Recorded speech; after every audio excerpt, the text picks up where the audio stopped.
I played John Scully, who Steve brought in to kind of run the business side of what he was doing, and he made John a very attractive offer.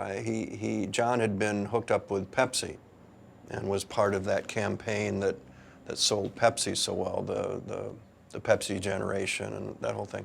And so Steve really liked John's marketing genius and brought John in to kind of, you run that side of it, I'll be the visionary.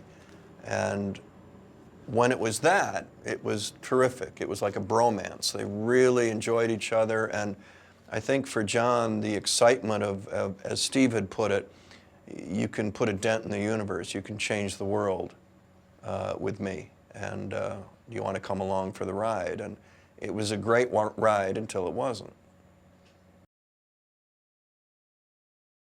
There's a musicality to Aaron's writing, to all the great writers over the decades, centuries. You go back to Shakespeare, there's a musicality. The good ones, there's a music to it. And once you find the music, the rhythm that Aaron has written in there, it just sings. His scripts just sing. I remember when we did the reading of the script way back during rehearsals before we started shooting, and you heard Michael and Kate and everyone, just Seth, everyone just jumping in, and suddenly it was like this orchestra that they were all playing in the same key, but they were all talking at once, and this would come and that would happen, and there were no ad libs, and you know, it reminded me of the things that Aaron's written. It certainly reminded me of Newsroom, and it was great to hear. There's a music to what he writes.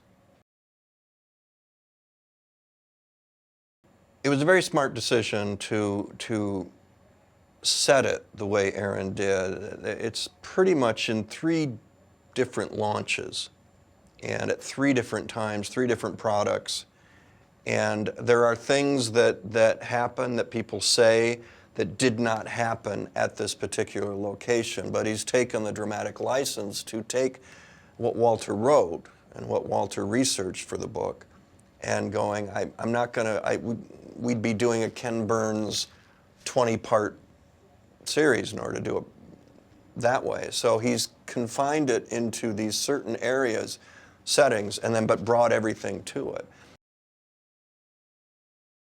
There was an emotional attachment for Scully. He's not just a cold-hearted CEO. He's a guy that really liked changing the universe with Steve Jobs and did what he thought was right for business decisions, and that became a betrayal of Shakespearean proportions to Steve.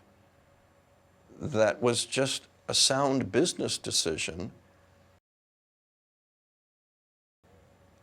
From what I read, Steve was a great salesman, and he sold Scully on this.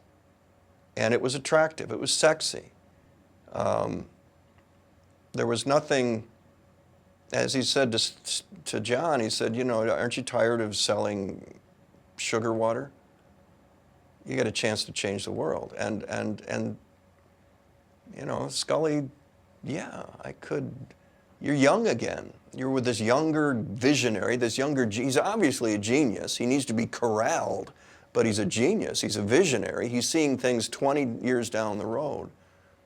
That's one thing Scully said later. He goes, a genius is someone who sees 20 years down the road right now and knows how to get there.